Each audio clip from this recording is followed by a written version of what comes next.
D'ici et de vous présenter. As usual, when you want to ask a question, please raise your hand a little bit ahead of time so that I can see. I want to start with an apology that I cannot speak French, but I will attempt to understand what they're asking. Thank you. And I will begin by introducing.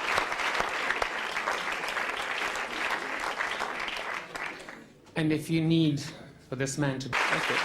Question over there, the man in the pink shirt. Thank you.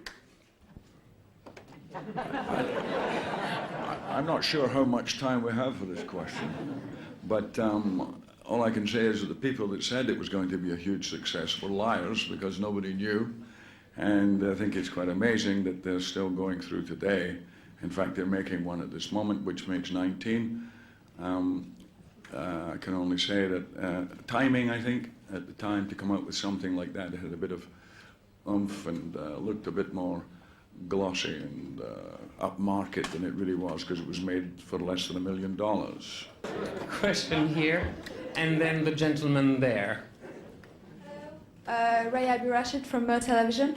I must say, that was kind of like Zen-like for me. This kind of cross between ballet, Tai Chi, and it was great, yeah. It was really, I just trained up for like a month. I think I was over there for a month, and I did as much as I could. I think this microphone's dead, is it? Can you hear? Yeah. Ah, okay. It's me that's deaf, sorry. No, it was a terrific pleasure. She's a tremendous girl, and I have to say that never once late in all the days that we were shooting, many days and rehearsals and everything. She has nowhere near produced all the ability that she has. She has a great sense of comedy, and she's not bad looking. And no, she's, I can't say more than the ultimate professional.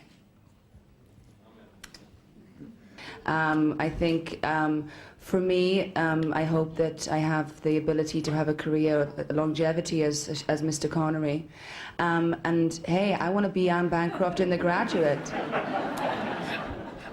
You know, I would love to do that. It's just that, you know, it's a kind of media thing more than anything that the scripts aren't out there. I mean, really, I mean, I would love to see the relationship work much more on the screen too. But on saying that though, I mean, if a relationship works on screen, it does. I think age is indifferent. Hey, and he's Sean Connery, what can I say?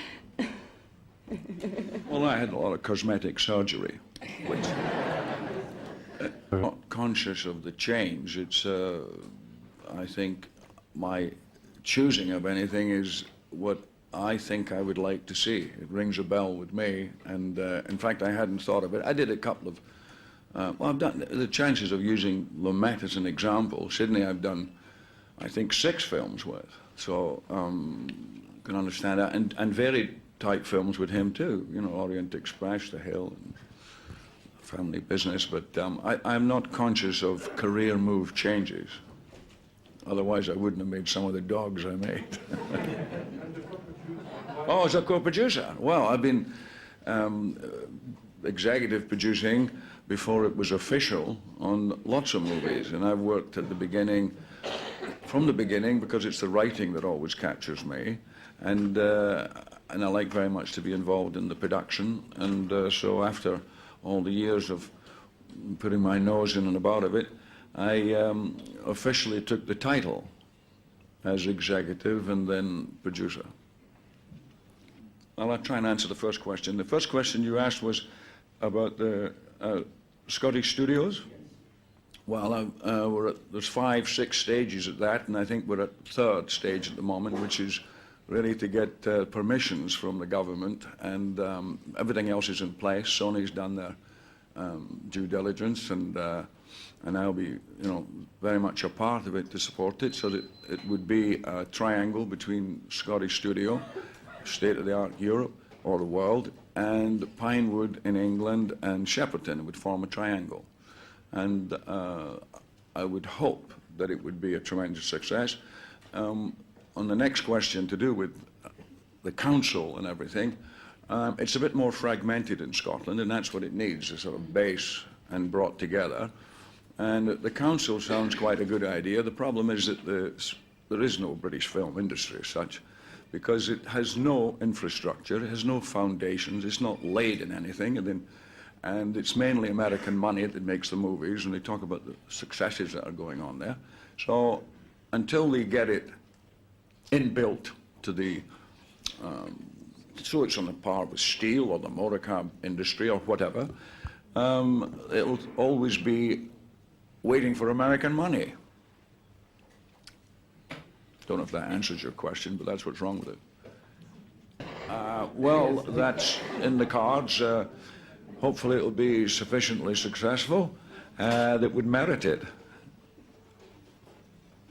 Imitations, they come in cycles, and I think that they keep reinventing. I mean, look at this movie now, The Matrix, which I read, and I must say I couldn't understand half of it, which doesn't, but it comes out, and I saw the making of it on the film, and I suddenly realized how little I knew, because I'm not that, I don't have that inclination. But I think that the idea, the entrapment movie has kind of reflections of kind of Hitchcock stuff, and it's a kind of movie that I like to see. If it's any kind of success, it started remarkably well, then we'll probably see another 15. We might make another one. A couple of years ago, the Scottish National Party had really virtually no strong voice, and the Labour government in Britain made a mistake in saying part of their manifesto was that they were going to give devolution to Scotland and Wales. And what they had not bargained for was that there had been 18 years of Conservative rule. And every year, or every 4 years when they voted in Scotland, they voted Labour and never got a Labour government. But during the 18 years of the Conservatives of Thatcher in London, major, the same things that were happening in England were happening in Scotland. Labour in Scotland were the predominant party, and they were as corrupt and wrong and messy as the Conservatives. And the Nationalists were the only ones who had no real voice. And I've been 40 years involved with the Scottish Nationalists. And now we are the opposition, which means they do not have the majority, Labour. They now have 4 parties all fighting, which is much healthier, and you'll see a major change. There'll be a terrific renaissance in Scotland, I believe. And as far as it means to go separate ways, that would be, in some people's eyes, unfortunate, but I don't see how you break the island in pieces. All I've maintained is that Scotland should never be anything less than equal to England or any other nation in the world. A fund? No, I initiated the idea of a Scottish film studios. Oh. And I have a trust, education trust, but that was 28 years ago, SIET. Mainly it is educational, international, Scottish International Education Trust, mainly because I never had one myself. How does Catherine Zeta-Jones' character compare to those women?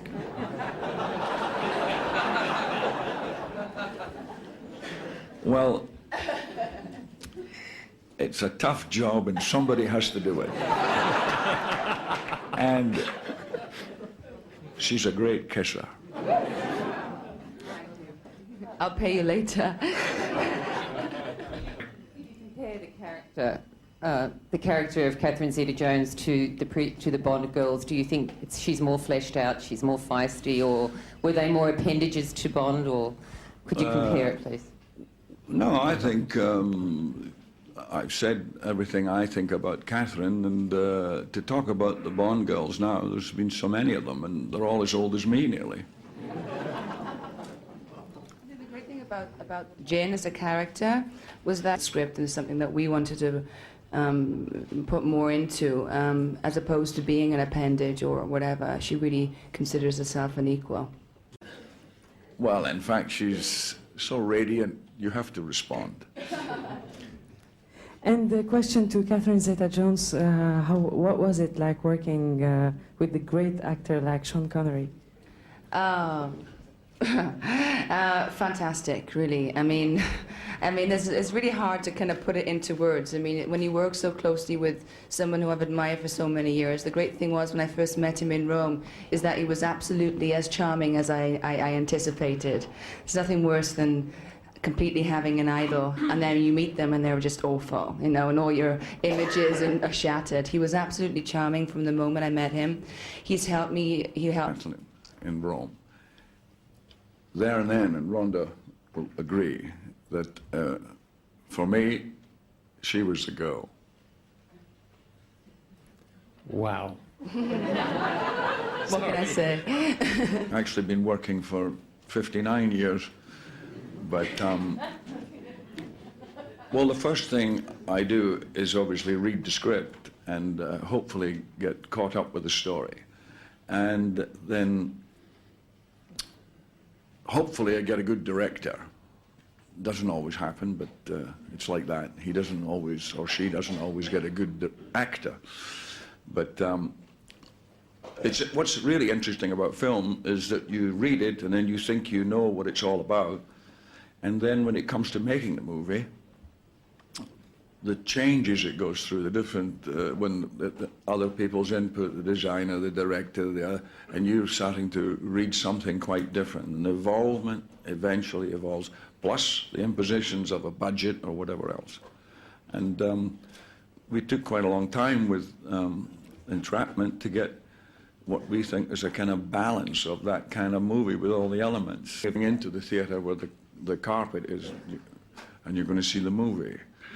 There's a great charge there, and the French do that rather well. Thank you. I'll pay you later. All my family over from Wales. We're like this big clan that goes everywhere. So I'm really excited. I mean, everybody in Los Angeles has said, you wait till you get to the top of the stairs. So my main aim tonight is actually to get up there with the dress, with the shoes. But I'm really looking forward to it. I'm just like a little kid. I'm just really excited. I really am. What do you look forward to the most coming to Cannes? It's just really, I mean, I can pinch myself. It's fabulous.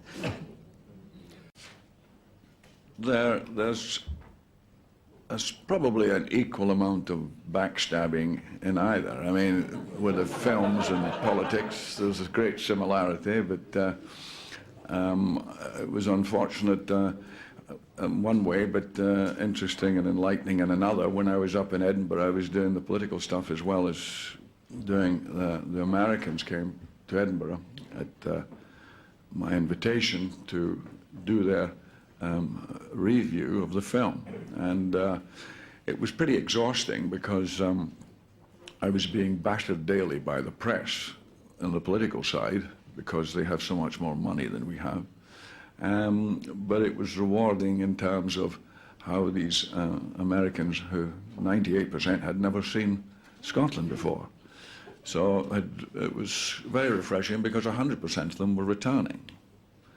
And I wouldn't like to be doing it all the time, which is in the political arena and making movies, because they're equally arduous.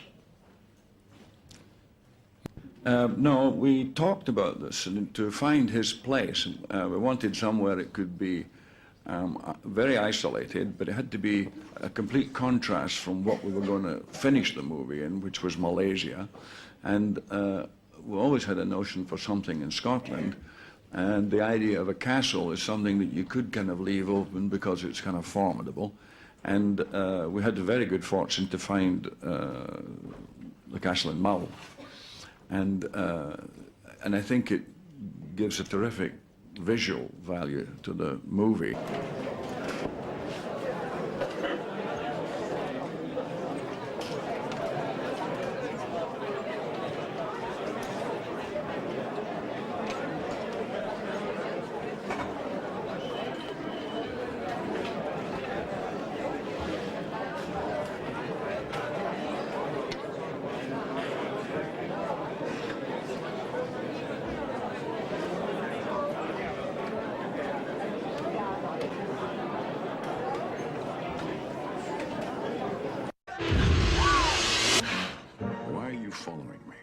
got a proposition for you.